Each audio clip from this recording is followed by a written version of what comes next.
Hello everyone, I hope you all are doing great. इस video में हम cover करेंगे टॉप 50 क्वेश्चंस पॉलिटी के। इसी तरीके से घूम फिर कर क्वेश्चंस आते हैं सभी एग्जाम्स में पॉलिटी के।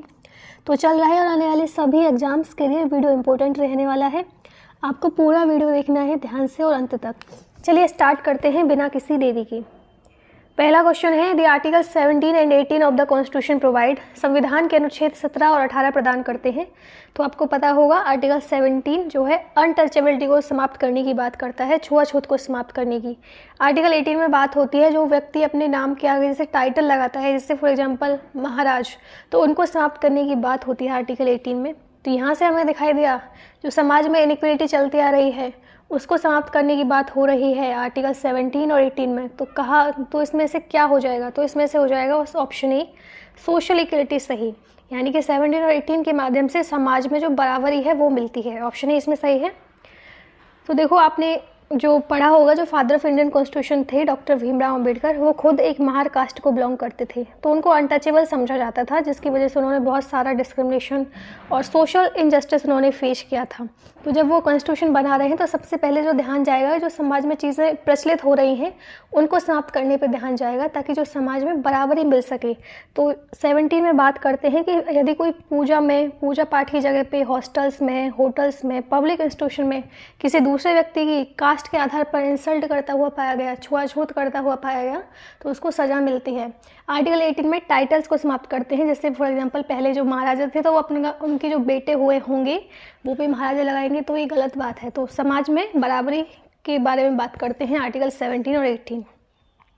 विच of the following amendment is also known as the mini constitution of India, निम्न में से किस संशोधन को भारत के लघु संविधान के रूप में भी जाना जाता है? इसका करेक्ट उत्तर है ऑप्शन बी, 42nd अमेंडमेंट जो हुआ था उसको बोला जाता है mini constitution of India.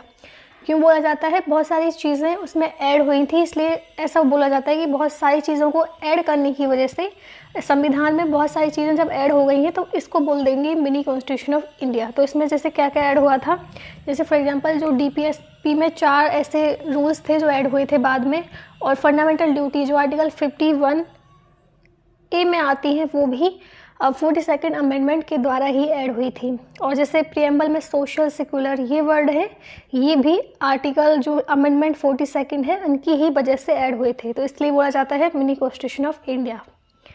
Next बढ़ते हैं, who is the custodian of contingency fund of India, Bharat की आकस्मिकता निधि का संरक्षक कौन है? तो इसमें से हो जाएंगे ऑप्शन सी सही, प्रेसिडेंट। तो मैं आपको बताती हूँ कंटिजेंसी फंड, कंसोलिडेटेड फंड ये क्या होते हैं। ओके,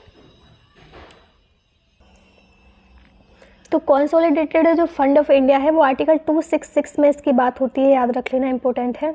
तो इसमें जो भी रेवेन्यू गवर्नमेंट को होता है टैक्स से या फिर नॉन टैक्स रेवेन्यू से, वो सब जाता है कंसोलिडेटेड फंड ऑफ इंडिया में। जितने भी लोन गवर्नमेंट ने लिए हैं सभी लोन्स जाते हैं, सभी लोन्स के पैसे जाते हैं कंसोलिडेटेड फंड ऑफ इंडिया में। डायरेक्ट इनडायरेक्ट टैक्स सभी जाते हैं कंसोलिडेटेड फंड ऑफ इंडिया में। तो बजट के लिए जो भी पैसा चाहिएगा, जो भी खर्च के लिए पैसा चाहिएगा बजट के लिए, वो फिर आएगा कंसोलिडेटेड फंड ऑफ इंडिया में, क्योंकि ये गवर्नमेंट का फंड है। और जब भी यहाँ से पैसे चाहिए होंगे तो पार्लियामेंट का अप्रूवल चाहिए होगा। इसके अलावा जो इसमें से खर्चा आता है, खर्च करते हैं जो भी कंसोलिडेटेड फंड ऑफ इंडिया में से, उसको ऑडिट करता है, आपको पता होगा, CAG, controller and accountant general of India करते हैं इसको account audit consolidated fund of India को। ओके, तो कंटिजेंसी फंड ऑफ इंडिया कैसे डिफरेंट है? इसमें आता है आर्टिकल 267 में आता है कंटिजेंसी फंड ऑफ इंडिया।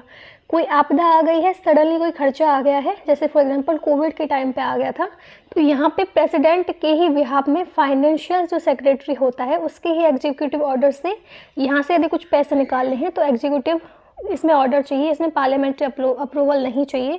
तो कंसोलिडेटेड फंड ऑफ इंडिया में पार्लियामेंट का अप्रूवल चाहिए, लेकिन इसमें प्रेसिडेंट के बिहाफ पे ही चीज़ें हो जाती हैं, क्योंकि सडनली कुछ खर्चा आ गया है, आपदा आ गई है, साइक्लोन जैसे फॉर एग्जांपल आ जाए, तो इस वजह से जब इमरजेंसी हो तो कंटिजेंसी फंड ऑफ इंडिया का इस्तेमाल होता है। आई होप आपको समझ में आ गया हो। आते हैं नेक्स्ट क्वेश्चन पे, who preside over the joint sitting of 2 houses of the parliament, संसद के दोनों सदनों की संयुक्त बैठक की अध्यक्षता कौन करता है? इसमें सही हो जाएगा option B, speaker of Lok Sabha जो है प्रिसाइड करते हैं। और एक क्वेश्चन ये भी पूछा जाता है कि कौन बुलाता है, तो बुलाया जाता है प्रेसिडेंट के द्वारा, लेकिन चेयर किया जाता है, प्रिसाइड किया जाता है स्पीकर ऑफ लोकसभा के द्वारा। ऑप्शन बी इसमें सही है। तो जॉइंट सिटिंग जो है कॉल की जाती है प्रेसिडेंट ऑफ इंडिया के द्वारा, जो आर्टिकल है इसमें मेंशन है आर्टिकल 108 में, और प्रिसाइड की जाती है स्पीकर की ऑफ लोकसभा के द्वारा। यदि फॉर एग्जांपल कुछ ऐसा हो जाए कि स्पीकर ऑफ लोकसभा जो है प्रेजेंट नहीं है, तो उनकी एब्सेंस में डिप्टी स्पीकर जो है उसको प्रिसाइड करेंगे। अगर डिप्टी स्पीकर भी लोकसभा के प्रेजेंट नहीं है, तो उनकी अनुपस्थिति में जो डिप्टी चेयरमैन है राज्यसभा के, वो जो है प्रिसाइड करेंगे joint session of to houses को। ऑप्शन बी इसमें सही है। 10th schedule of the Indian constitution deals with the, भारतीय संविधान की 10वीं अनुसूची किससे संबंधित है? तो ये संबंधित है option A anti defection law से। तो 12 शेड्यूल हैं हमारे कॉन्स्टिट्यूशन में, आपको पता होगा। इसके एक बहुत सिंपल सी ट्रिक है, इससे आपको सारे जो हैं शेड्यूल्स याद हो जाएंगे। तो मैं आपको बताती हूँ। तो देखो, टीयर्स ऑफ ओल्ड पीएम एक ट्रिक है, इसमें 12 शेड्यूल याद करने की ट्रिक है। जैसे फॉर एग्जांपल टी से हम करते हैं याद टेरिटरीज जो होती हैं। सबसे पहले हम बात करते हैं इंडिया के जो स्टेट और टेरिटरीज हैं, वो आर्टिकल जो वो टी फर्स्ट शेड्यूल में मेंशन है। फिर आती हैं जो इनरोलमेंट होते हैं या फिर जो सैलरी वगैरह होती हैं, तो ई से आप कर लो इनरोलमेंट्स, जो प्रेसिडेंट के पास जाती हैं, गवर्नर चीफ जस्टिस को सैलरी देनी होती है या फिर अलाउ इनरोलमेंट देने होते हैं, वो आते हैं सेकेंड शेड्यूल में। थर्ड शेड्यूल में अफर्मेशन ए से डिनोट करता है अफर्मेशन, तो अफर्मेशन जो है वो थर्ड शेड्यूल में बात होती है ओथ और अफर्मेशन लेने के लिए। आर जो है राज्यसभा को डिनोट करता है fourth schedule allocation of seat in the Rajya Sabha. जो एस है फिफ्थ शेड्यूल है, ये शेड्यूल जो कास्ट हैं, शेड्यूल ट्राइब्स हैं, उनका जो एरियाज है उसके बारे में एडमिनिस्ट्रेशन से संबंधित है फिफ्थ शेड्यूल। अब आ गए हैं सिक्स्थ शेड्यूल पे। जो भी अदर एरियाज बच गए जैसे कि असम, मेघालय, त्रिपुरा, मिजोरम, इन सब में जो एडमिनिस्ट्रेशन की बात होती है सिक्स्थ शेड्यूल में होती है, ओ से इसको डिनोट करते हैं। अब आते हैं सेवन्थ शेड्यूल पे, जिसको हम एफ से डिनोट कर रहे हैं ट्रिक में। तो फेडरेशन आप इसको संबोधित कर सकते हैं कि जो पावर्स हैं डिस्ट्रीब्यूट हो रही हैं लोकसभा, राज्यसभा और जो जुडिशरी है, इन सब के बीच में जो पावर सेपरेशन हो रहा है वो एफ से हम डिनोट करेंगे सेवन्थ शेड्यूल में। एट्थ शेड्यूल में बात आ जाएगी ऑफिशियल लैंग्वेज जो है 22 जो है उनकी बात होती है एट्थ शेड्यूल में। नाइन्थ शेड्यूल एल से संबंधित कर रहे हैं, यानी कि लेजिस्लेशन से कुछ पर्टिकुलर एक्ट या लॉ के बारे में बात करी जाती है नाइन्थ शेड्यूल में। डी जो है वो 10th शेड्यूल को डिनोट करता है, जो क्वेश्चन था एंटी डिफेक्शन लॉ। पी जो है 11th शेड्यूल पंचायत से रिलेटेड है, और जो 12th शेड्यूल है लास्ट म्यूनिसिपैलिटी से रिलेटेड है। आई होप आपको ये बहुत अच्छे से समझ में आ गई हो। आगे बढ़ते हैं। The chairman of public account committee of parliament is appointed by the, संसद की लोक लेखा समिति की अध्यक्ष की नियुक्ति किसके द्वारा की जाती है? तो चेयरमैन जो होते हैं पब्लिक अकाउंट कमेटी के, जो पार्लियामेंट की कमेटी होती है, कमेटी क्यों बनाई जाती है? किसी पर्टिकुलर टॉपिक के बारे में या फिर कुछ इंपॉर्टेंट चीज़ें हैं उनके बारे में डिस्कस करना है तो बनाई जाती है कमेटी। तो इसके अध्यक्ष होते हैं स्पीकर ऑफ लोकसभा। तो जो पब्लिक अकाउंट कमेटी होती है इसका पर्पस क्या है? ऑडिट करना, जो भी रेवेन्यू एक्सपेंडिचर आ रहा है गवर्नमेंट ऑफ इंडिया का, उसको रिव्यू करने के लिए बनाई जाती है पब्लिक अकाउंट कमेटी। तो इसमें जो सेविंग सर्टिफिकेट होते हैं ना, एक होता है पब्लिक अकाउंट ऑफ इंडिया, ये तो कमेटी है। तो पब्लिक अकाउंट जो इंडिया का होता है, इसमें जो पब्लिक के पास, जो गवर्नमेंट के पास जो पब्लिक का पैसा है, जैसे सेविंग सर्टिफिकेट हमने बनवा दिए हैं, पोस्टल इंश्योरेंस, प्रोविडेंट फंड, इन सब से जो पैसा हम गवर्नमेंट को दे रहे हैं उनके पास जो है वो जाता है पब्लिक अकाउंट ऑफ इंडिया में। ओके। Panchayati Raj system is mentioned in which of the following, Panchayat Raj प्रणाली का उल्लेख इनमें से किस में है? तो पंचायती राज जो है वो मेंशन है ऑप्शन बी स्टेट लिस्ट में, बात होती है पंचायती राज की। The majority of the provision of Indian constitution can be amended, भारतीय संविधान के अधिकांश प्रावधानों में संशोधन किया जा सकता है। तो बहुत सारे ऐसे हैं जिसमें सिर्फ पार्लियामेंट ही कर सकती है, उसमें ना तो स्टेट की मंजूरी चाहिए ना स्टेट लेजिस्लेचर की, सिर्फ पार्लियामेंट के द्वारा बहुत सारे जो प्रोविजन हैं वो अमेंड कर दिए जाते हैं। Proclamation of emergency under article 352 on the account of war और aggression requires approval of the parliament within, अगर इमरजेंसी लग गई है आर्टिकल 352 के अंतर्गत तो पार्लियामेंट से कितने टाइम पीरियड के अंतर्गत अप्रूवल लिया जा सकता है? तो देखो, यदि कुछ ऐसी स्थितियाँ हो गई हैं कि युद्ध जैसी स्थितियाँ हो गई हैं, आंतरिक शांति भंग हो गई है, तो उस केस में जो प्रेसिडेंट है उनको ऐसा लगे कि इमरजेंसी लगाने की ज़रूरत है, नेशनल इमरजेंसी, तो कुछ बाढ़ जैसी स्थितियाँ हो गई हैं तो आर्टिकल 352 के अंतर्गत लगती है नेशनल इमरजेंसी और उसको अप्रूव किया जाता है पार्लियामेंट के द्वारा, और इसमें टाइम पीरियड होता है 1 महीने का। ऑप्शन इसमें सही है। जो स्टेट इमरजेंसी लगती है ना, जो आर्टिकल 356 के अंतर्गत लगती है, उसमें 2 महीने की इमरजेंसी, 2 महीने का टाइम पीरियड चाहिए। लेकिन नेशनल इमरजेंसी में 1 महीने के अंतर्गत अप्रूवल हो जाना चाहिए और फिर 6 महीने तक फिर उसको चलाया जा सकता है, फिर उसके बाद फिर से अप्रूवल चाहिए। और जब उसको हटाया जाता है फिर उसमें स्पेशल मेजोरिटी नहीं चाहिए। जब लगाते टाइम स्पेशल पास करते टाइम स्पेशल मेजोरिटी से पास होते हैं, लेकिन जब हटाना हो इमरजेंसी को, नेशनल इमरजेंसी को, फिर उसमें स्पेशल नहीं मेजोरिटी चाहिए पार्लियामेंट की, सिंपल मेजोरिटी से वो हटाई जा सकती है। ऑप्शन ए इसमें सही है। Which one is not appointed by the governor, किसकी नियुक्ति राज्यपाल द्वारा नहीं की जाती है। तो देखो बहुत सारी ऐसी पोस्ट हैं जिनको प्रेसिडेंट अपॉइंट करते हैं, बहुत सारी ऐसी हैं जो गवर्नर करते हैं, क्योंकि जो प्रेसिडेंट हैं और गवर्नर हैं वो आपस में कोरिलेट करते हैं। तो इसमें से सही हो जाएगा ऑप्शन बी, हाई कोर्ट के जो जज हैं ये जो है प्रेसिडेंट के द्वारा अपॉइंट होते हैं, ना कि गवर्नर के द्वारा। ऑप्शन बी इसमें सही है। चीफ मिनिस्टर हुए, एडवोकेट जनरल हुए, स्टेट इलेक्शन कमिश्नर हुए, गवर्नर इनको अपॉइंट करता है। एक नाम सा होता है ना कि गवर्नर अपॉइंट कर रहा है उस तरीके से, लेकिन जो हाई कोर्ट जज हैं वो प्रेसिडेंट के द्वारा अपॉइंट होते हैं। नेक्स्ट क्वेश्चन है, which constitutional amendment act discontinued the Anglo Indian reserve seat in the parliament and state legislature. किस संवैधानिक संशोधन अधिनियम ने संसद और राज्य विधानसभाओं में एंग्लो इंडियन आरक्षित सीटों को बंद कर दिया। तो ये हुआ था 104th अमेंडमेंट एक्ट के द्वारा। तो 104th अमेंडमेंट में जो 2 सीट जो होती थी एंग्लो इंडियन के लिए रिजर्व, उनको बंद कर दिया, और जो शेड्यूल कास्ट और शेड्यूल ट्राइब के लिए जो सीट थी उसको फिर एक्सटेंड कर दिया 10 सालों के लिए। 103rd अमेंडमेंट में हम देखते हैं कि इसमें आता है 10% रिजर्वेशन जो दिया जाता है EWS कैटेगरी को। 102nd अमेंडमेंट में हमने देखा कि क्या हुआ, इसमें जो कॉन्स्टिट्यूशनल स्टेटस मिला था national commission for backward classes को। एंड जो 101 अमेंडमेंट एक्ट था ये GST से संबंधित था। एक और अमेंडमेंट एक्ट है 105th अमेंडमेंट। ये क्या बात करता है, जो स्टेट गवर्नमेंट की पावर है उनको रिस्टोर करने की बात करता है। सोशल और जो एजुकेशनली बैकवर्ड क्लासेस के माध्यम में जो उनकी पावर्स है उनको रिस्टोर करने में मदद करता है 105th constitutional amendment act. The presidential government operate on the principle of, राष्ट्रपति सरकार किसके सिद्धांत पर कार्य करती है। तो जो राष्ट्रपति जो सरकार है वो करती है सेपरेशन ऑफ पावर में। तो ऑप्शन डी इसमें सही है। विच of the following committee recommend the inclusion of fundamental duties, जिनमें से किस समिति ने मौलिक कर्तव्यों को शामिल करने की सिफारिश की थी। तो इसमें की थी option C Swaran Singh committee ने। The concept of judicial review in our constitution has been taken from the constitution of, हमारे संविधान में न्यायिक समीक्षा की अवधारणा किसके संविधान से ली गई है। तो ये ली गई है USA से। ऑप्शन बी इसमें सही है। तो और भी फीचर्स बहुत सारे लिए हैं USA से, किसी कोई चीज़ पसंद आ गई तो हम कॉन्स्टिट्यूशन बना रहे हैं। तो बाकी देशों से जो पहले ही बन चुके हैं ऑलरेडी कॉन्स्टिट्यूशन, कुछ चीज़ें अच्छी चल गई हैं वहाँ की तो हमें अच्छी लग रही हैं तो उनको अपना लिया गया है। तो USA से जैसे जुडिशियल रिव्यू बहुत अच्छी बात है, इसको अपना लिया गया है। और अदर फीचर जो भी हमने USA से लिए हैं, जैसे फॉर एग्जांपल इम्पीचमेंट करना है प्रेसिडेंट का, फंक्शन जो होते हैं प्रेसिडेंट और वाइस प्रेसिडेंट की, fundamental rights and judicial review, ये सारे जो फीचर्स हैं ये USA से लिए गए हैं। नेक्स्ट क्वेश्चन है, in India the concept of single citizenship is adopted from, Bharat में एकल नागरिकता की अवधारणा को अपनाया गया है। तो सिंगल सिटीजनशिप ली गई है ऑप्शन डी ब्रिटिश कॉन्स्टिट्यूशन से।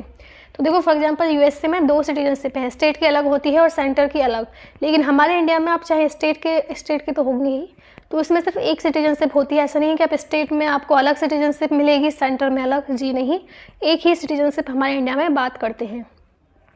विच of the following is justifiable in nature, निम्न में से कौन सा प्रकृति में न्याय संगत है। तो ये है ऑप्शन सी फंडामेंटल राइट। तो यदि आपके फंडामेंटल राइट का वियोलेशन हो जाता है तो आपको मिलता है कॉन्स्टिट्यूशनल रेमेडी का अधिकार आर्टिकल 32 के अंतर्गत, और इसके अंतर्गत आप जा सकते हैं सुप्रीम कोर्ट में, आप रिट जारी कर सकते हैं यदि आपके फंडामेंटल राइट्स वियोलेट हो जाते हैं। तो ये जस्टिशिएबल है नेचर में, लेकिन फंडामेंटल ड्यूटीज़ आपकी जिम्मेदारियां हैं, लेकिन आपका ऐसा नहीं है कि आप उनको वियोलेट करते पाएंगे। जैसे फंडामेंटल ड्यूटीज़, आपको अपनी नेशनल फ्लैग का रिस्पेक्ट करना चाहिए, आपको अपने इंडिया का रिस्पेक्ट करना चाहिए, और जैसे फॉर एग्जांपल आपकी जो मॉन्यूमेंट्स हैं उनको संरक्षित करके रखना चाहिए। लेकिन यदि आप नहीं करते हैं ऐसा, तो ऐसा नहीं है कि आप उसको जस्टिसिएबल बना दिया जाए, आपको कोर्ट ले जाया जाए, नहीं। डायरेक्टिव प्रिंसिपल जो है दिशा निर्देश की तरह है स्टेट के लिए कि किस तरीके से अच्छे तरीके से देश को चलाया जाए, लेकिन यदि स्टेट भी इनका पालन नहीं करता है तो ऐसा नहीं है कि उनको भी कोर्ट ले जाया जाएगा। लेकिन फंडामेंटल राइट यदि वियोलेट हो गए हैं तो आप कोर्ट जा सकते हैं। ऑप्शन सी इसमें सही है। Federation with a strong centre in Indian constitution is taken from, भारतीय संविधान में एक मजबूत केंद्र वाला संघ कहाँ से लिया गया है। तो हम देखते हैं वैसे तो फेडरेशन है, यदि स्टेट की जो चीज़ें हैं वो स्टेट के पास ही हैं, लेकिन सेंटर की इसमें थोड़ी ज़्यादा चलती है। सेंटर की इसलिए चलती है ताकि जो देश है उसमें समानता बनी रहे और देश में जो लोग हैं वो आपस में इधर उधर ना हो जाएं, इसलिए स्ट्रॉन्ग सेंटर है। तो ये प्रोविजन लिया गया है ऑप्शन बी कनाडा से। Consent of the people mean consent of, लोगों की सहमति का अर्थ है सहमति। तो कंसेंट ऑफ द पीपल का मतलब है मेजोरिटी ऑफ द पीपल, यानी कि कुछ लॉ बना रहे हैं तो कम से कम कंसेंट है क्या लोगों का कि लोग भी ऐसा चाह रहे हैं क्या कि जो आप लोग लॉ बना रहे हैं। तो ऑप्शन सी इसमें सही है। गवर्नमेंट और जो लॉ हैं वो ड्राइव करते हैं अपनी लेजिटिमेसी कंसेंट ऑफ पीपल से, it means majority of the people से। Which was the biggest source for the constitution of India, Bharat के संविधान का सबसे बड़ा स्रोत कौन सा था। तो गवर्नमेंट ऑफ इंडिया एक्ट 1935 में बहुत सारी ऐसी कॉन्स्टिट्यूशनल बातें हुई थी, तो यहीं से हमें कॉन्स्टिट्यूशन को ड्राइव करने में मदद मिली है। ऑप्शन बी इसमें सही है, गवर्नमेंट ऑफ इंडिया एक्ट 1935 ये बिगेस्ट सोर्स है कॉन्स्टिट्यूशन के लिए। Which of the given article of Indian constitution empower the president to grant pardon to any person, भारतीय संविधान के दिए गए अनुच्छेदों में से कौन सा राष्ट्रपति को किसी व्यक्ति को क्षमा प्रदान करने का अधिकार देता है। तो देखो हमारे कॉन्स्टिट्यूशन में एक तो प्रेसिडेंट और एक गवर्नर, इन दोनों के पास क्षमा करने का अधिकार होता है। प्रेसिडेंट के पास तो मृत्यु को क्षमा करने तक की शक्तियाँ होती हैं, लेकिन गवर्नर के पास बाकी मामलों में क्षमा कर सकते हैं, लेकिन फांसी की सज़ा हुई, मृत्यु हुई, इनको क्षमा करने की शक्ति गवर्नर के पास नहीं है, ये सिर्फ प्रेसिडेंट के पास है। तो प्रेसिडेंट के पास जो क्षमा शक्तियाँ हैं वो आर्टिकल 72 के अंतर्गत वर्णित हैं। तो देख लेते हैं 5 तरह की क्षमा शक्तियाँ हैं हमारे प्रेसिडेंट के पास। तो इसमें सबसे पहले आती है पार्डन। पार्डन में क्या होता है, कोई भी सज़ा हो, चाहे फांसी की सज़ा लगी हो, चाहे 25 साल की सज़ा आपको मिली हो, तो वो भी प्रेसिडेंट उसको क्षमा कर सकते हैं यदि वो चाहें तो, उनको वो वैलिड लग रही हैं चीज़ें, क्षमा करने योग्य लग रही हैं। कम्यूटेशन में क्या होता है, जो भी सज़ा मिली है उसका जो फॉर्म है उसको लाइटर कर देते हैं। जैसे फॉर एग्जांपल फांसी की सज़ा किसी व्यक्ति को मिली है तो उसको 25 की सज़ा बना दिया, 25 साल की, यानी कि सज़ा का जो करेक्टर है, फॉर्म है, वो ही चेंज कर दिया, उसको लाइटर कर दिया। रेमिशन में क्या होता है, जो सज़ा का करेक्टर होता है उसको चेंज नहीं कर सकते। जैसे फॉर एग्जांपल आपको 25 साल की सज़ा मिली है, फिर फांसी की सज़ा मिली है, उसको फांसी की सज़ा को आप चेंज नहीं कर सकते हैं। इसमें सज़ा को कम किया जा सकता है, जैसे 10 साल की सज़ा को 5 साल का बना दिया रेमिशन के अंतर्गत। रिस्पाइट में क्या होता है, जैसे फॉर एग्जांपल कोई प्रेग्नेंट वुमेन है, बच्चे हैं, कि कोई डिसेबल है, उस केस में सज़ा को कम करना उसको बोलते हैं रिस्पाइट। ये क्षमा शक्ति रिस्पाइट के अंतर्गत आती है। रिप्राइव में क्या होता है, जो भी सज़ा मिली है उस पर थोड़ी देर के लिए स्टे लगा देना कि अभी कोई सज़ा आप नहीं सुनाओ। तो ये सारे जो है प्रेसिडेंट की क्षमा शक्तियाँ थी जो मैंने आपको अभी बताई। आई होप आपको ये वीडियो पसंद आ रही है एंड वीडियो आपको अच्छी लग रही है एक्सप्लेनेशन, तो प्लीज़ इसको लाइक कीजिए एंड चैनल को सब्सक्राइब कीजिए। नेक्स्ट क्वेश्चन है, chairman of finance commission is appointed by, वित्त आयोग के अध्यक्ष की नियुक्ति किसके द्वारा की जाती है। तो जो चेयरमैन अपॉइंट होते हैं फाइनेंस कमीशन के वो होते हैं प्रेसिडेंट के द्वारा। ऑप्शन ए इसमें सही है। तो बहुत सारे अपॉइंटमेंट जो है प्रेसिडेंट के द्वारा किए जाते हैं, जैसे for example controller and auditor general जो होते हैं इंडिया के, वो अपॉइंट होते हैं प्रेसिडेंट के द्वारा। सुप्रीम कोर्ट के जज हो गए, अटॉर्नी जनरल ऑफ इंडिया हो गए, सेंट्रल विजिलेंस कमीशन हो गए इंडिया के, स्टेट गवर्नर हो गए, जज हो गए स्टेट हाई कोर्ट के, जो भी मेंबर होते हैं national commission for schedule caste के, all members of national commission for schedule tribe, ये सब जो है अपॉइंट किए जाते हैं प्रेसिडेंट की द्वारा। स्क्रीनशॉट भी ले सकते हैं आप। नेक्स्ट क्वेश्चन है, वो appoint the chairman of public account committee in the Indian parliament, भारतीय संसद में लोक सेवा समिति के अध्यक्ष की नियुक्ति कौन करता है। ये करते हैं लोकसभा के स्पीकर। ऑप्शन सी इसमें सही है। तो 1921 में एस्टेब्लिश हुआ था। मेंबर इसमें 22 होते हैं, 1 साल का इसमें टर्म ऑफ ऑफिस होता है। इसका काम होता है जो भी controller and auditor general of India की रिपोर्ट आई है, जो ऑडिट हुई है, उसको एग्जामाइन करना। ऑप्शन सी इसमें सही है। Which one of the following is related to Sarkaria committee, निम्न में से कौन सा सरकारी समिति से संबंधित है। तो ये संबंधित है option B, relation between union and state. तो यूनियन एंड स्टेट के बीच में क्या रिलेशन है, ज़्यादातर स्टेट और रिलेशन यूनियन का रिलेशन ही मेंशन है सरकारी कमेटी में। ऑप्शन बी इसमें सही है। Which one of the following reform has provided the right to voting of females for the first time, निम्न में से किस सुधार ने पहली बार महिलाओं को मतदान का अधिकार प्रदान किया। तो इसमें किया गया था मॉन्टेग्यू चेम्सफोर्ड रिफॉर्म में। ऑप्शन ए इसमें सही है। In which of the following schedule of the constitution is defined the administration of Assam और मेघालय। तो कौन से शेड्यूल में कॉन्स्टिट्यूशन में बात होती है एडमिनिस्ट्रेशन करना है असम मेघालय का, ये मैं आपको पिछली स्लाइड में बता चुकी हूँ। ऑप्शन सी इसमें सही है, 6th शेड्यूल में बात होती है। तो 5th शेड्यूल में बात होती है प्रोविजन जो रिलेटेड है शेड्यूल एरियाज और शेड्यूल ट्राइब के एडमिनिस्ट्रेशन से, और 6th शेड्यूल में बात होती है जो भी एडमिनिस्ट्रेशन करना है असम, मेघालय, त्रिपुरा और मिजोरम जैसे एरियाज का, उसके जो प्रोविजन है एडमिनिस्ट्रेशन करने के वो 6th शेड्यूल में उसकी बात होती है। Which state first adopted the Panchayati Raj in India in 1959? 1959 में भारत में सबसे पहले किस राज्य ने पंचायती राज को अपनाया? तो राजस्थान ने सबसे पहले अपनाया था, ऑप्शन ए इसमें सही है। तो पार्ट 9 जो है पंचायत को टाइटल करता है 73rd अमेंडमेंट के द्वारा ऐड हुआ था, एंड पार्ट 9A जो कि 74th अमेंडमेंट के द्वारा टाइटल हुआ था म्यूनिसिपैलिटीज की बात करता है। After independence the Panchayati Raj was recommended by, स्वतंत्रता के बाद पंचायती राज की सिफारिश किसके द्वारा की गई थी? तो ये की गई थी बलवंत राय मेहता कमेटी के द्वारा बात हुई थी अब पंचायती राज की 3 टायर्स पे। Which of the following are fundamental duties? इनमें से कौन से मौलिक कर्तव्य हैं? फंडामेंटल राइट का आनंद तो आप उठाते हुए मिल जाते हैं कि राइट्स मिले हैं हमें, तो क्या आप ड्यूटीज़ भी निभाते हैं? तो फंडामेंटल ड्यूटीज इनमें से कौन कौन सी हैं? तो देखो, सेफ गार्ड करना है पब्लिक प्रॉपर्टी को, और प्रोटेक्ट करना है सोवरेनिटी, इंटेग्रिटी और यूनिटी ऑफ इंडिया को, डेवलप करना है ऐसा साइंटिफिक टेम्पर ह्यूमनिज्म जो कि आने वाली पीढ़ियों के लिए सही रहे। ये सभी जो है फंडामेंटल ड्यूटीज़ हैं, ऑप्शन डी इसमें सही है। पार्ट 4A में 11 फंडामेंटल ड्यूटीज़ हैं, ऑप्शन डी इसमें सही है। In which article the constitution freedom of press has been included? Press की स्वतंत्रता को संविधान के किस अनुच्छेद में शामिल किया गया है? तो इसको किया गया है ऑप्शन डी 19A में वर्णित है प्रेस की जो फ्रीडम है। तो 19 में बात करते हैं freedom of speech and expression की, आपको बोलने का पूरा अधिकार है, और प्रेस की भी इसमें ही सम्मिलित है 19 में। विच फंडामेंटल राइट इज और not provided for foreign citizens? इनमें से कौन सा मौलिक अधिकार विदेशी नागरिकों के लिए प्रदान नहीं किया गया है? तो देखो, बहुत सारे राइट्स तो हम दे देते हैं फॉरेनर्स को, लेकिन कुछ ऐसे हैं जो कि विशेष हैं, जो सिर्फ हमें ही मिल सकते हैं जो हम सिटीजन्स हैं, बाकी लोगों को नहीं मिल सकते। तो इसमें से कौन सा नहीं मिल सकता है? तो ये है option B right to freedom of expression, कि आप कुछ भी बोलें ऐसा आपको अधिकार नहीं है। कौन कौन से सिटीजन्स को अवेलेबल है? जैसे 15 डिस्क्रिमिनेशन और 16 इक्वलिटी, 19 जो है स्पीच ऑफ एक्सप्रेशन, ये सिर्फ हमें ही अधिकार है। 29 और 30 जो कि कल्चरल और एजुकेशनल राइट्स हैं, ये भी सिटीजन्स को ही अवेलेबल हैं। ऐसे राइट्स जो कि दोनों को ही अवेलेबल हैं, सिटीजन्स हो या फिर फॉरेन हुए, तो 14, 20, 21, 22, 23, 24, 25, 26, 27, 28, 32 ये सब जो है फॉरेन्स लोगों को भी अवेलेबल है, लेकिन जो कि सिटीजन्स के राइट हैं वो सिर्फ 15, 16, 19, 29, 30 ये सिर्फ सिटीजन्स को ही अवेलेबल है। On which of the following subject of the centre and the state both can make law? तो जिस पे सेंटर भी बना सके और स्टेट भी बना सके वो आता है कॉन्करेंट लिस्ट के अंतर्गत। तो इसमें बात होती है ऑप्शन ए कॉन्करेंट लिस्ट की। तो कुछ ऐसे हैं जिसमें सिर्फ यूनियन का अधिकार है, कुछ ऐसे हैं जो स्टेट की भी अधिकार है, और कुछ ऐसे हैं जिसमें दोनों ही बना सकते हैं।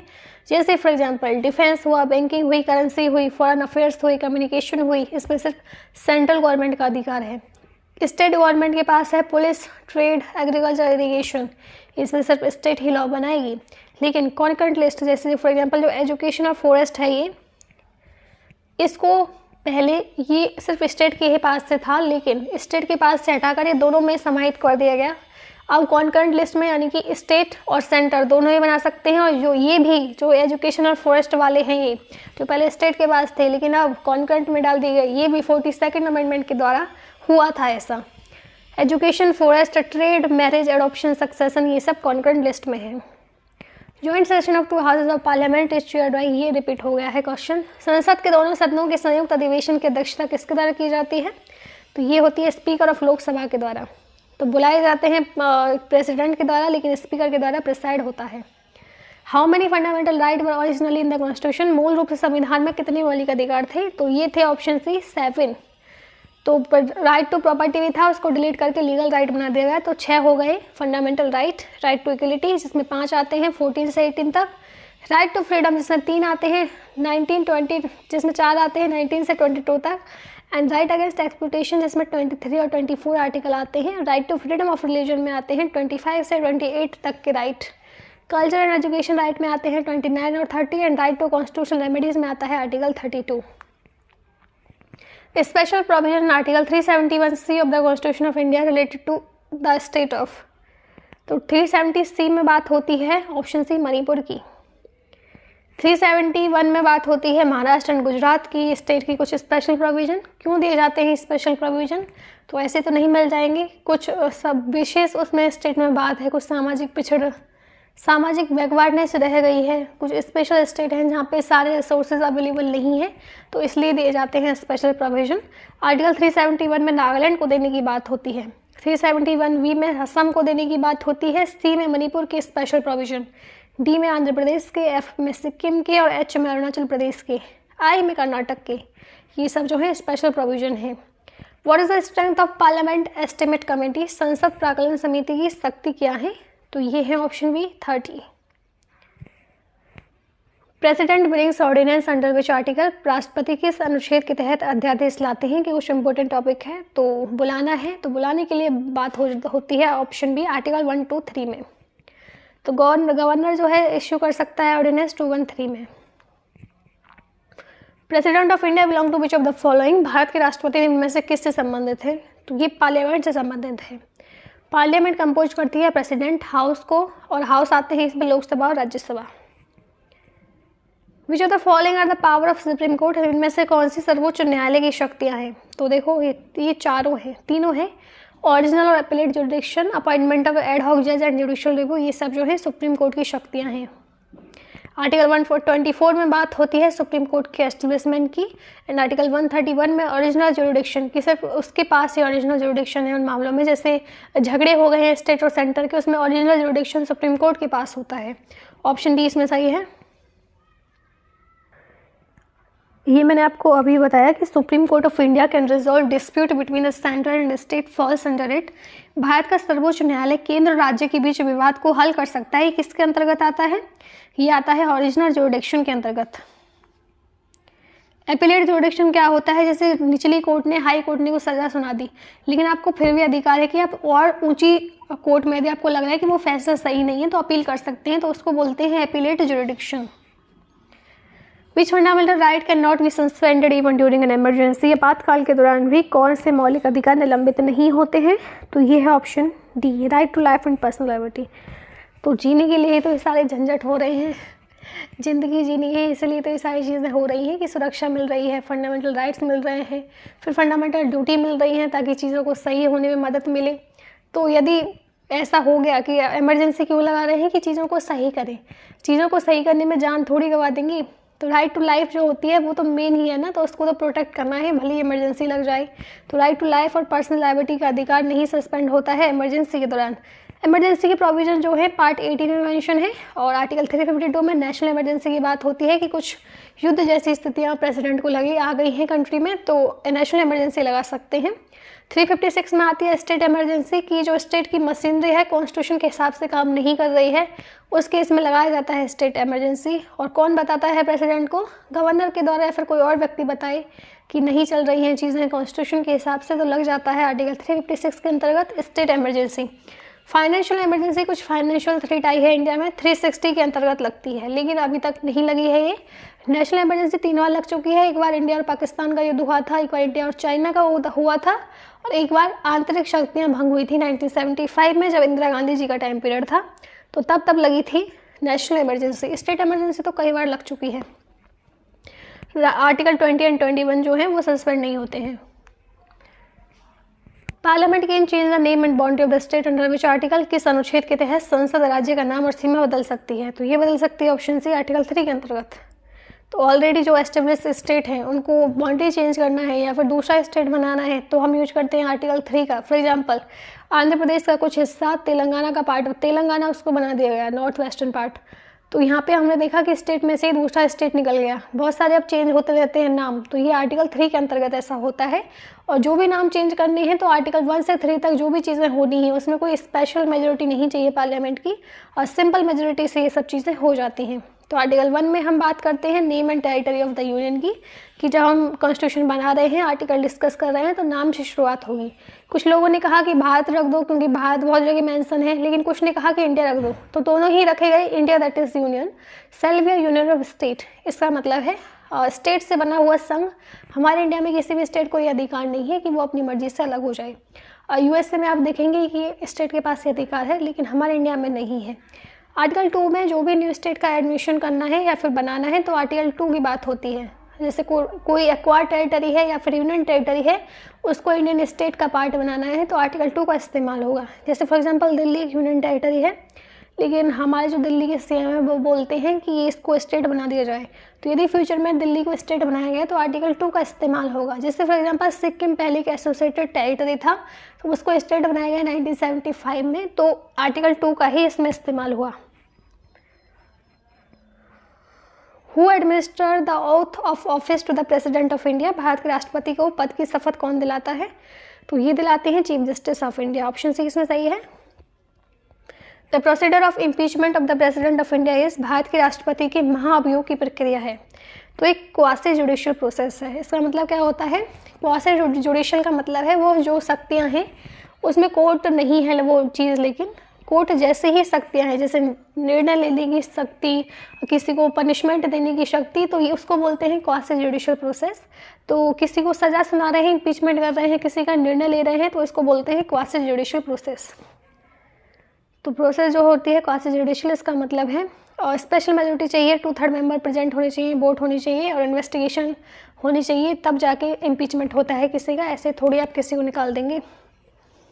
Which article of the Indian constitution provide the procedure for removing the vice president, भारतीय संविधान का कौन सा अनुच्छेद उपराष्ट्रपति को हटाने की प्रक्रिया प्रदान करता है?